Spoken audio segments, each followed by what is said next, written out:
Ngibonge ithuba. Kubukeka engathithi sishawa incazelo ligama elithi ngokumbuleleka. Manje asi-understand lelo gama kwamanje silisebenzisa wrong. Umuntu mekwasho noma into ayicabangayo noma into esuke ifika ngaleso sikhathi athi uyambuleleka. Ngeke ubaba kade sifundisa sonke enkonzweni bese uyabuya wena uthi ngokumbuleleka kwami usho lento adisho ubaba. Asikusambule sinjalo. Usho into oyifundisiwe nje Mosi.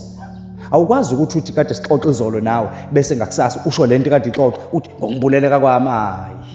Uma nje umbuze nje umuntu ukuthi ungibulele kanjani uNkulunkulu kuzoba nzima chaza. Kodwa bonke abantu abambulelwe bayachaza.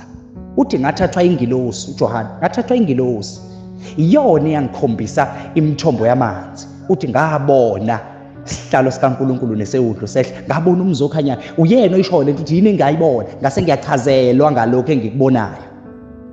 Igama lesambule silisebenzisa wrong. Sisho nje lento esiyicabangayo bese sithi isambulo.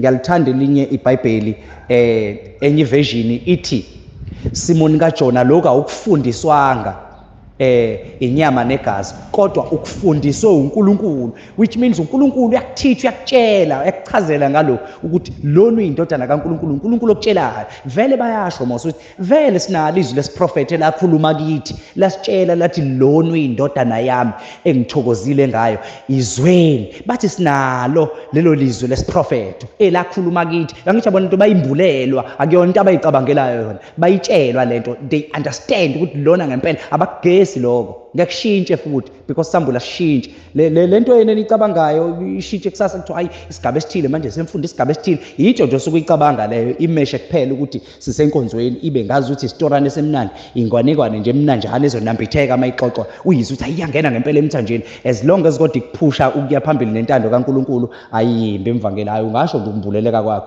kodwa mase wasichazela igama lokumbuleleka ngizolibotha lisho into esishoyo.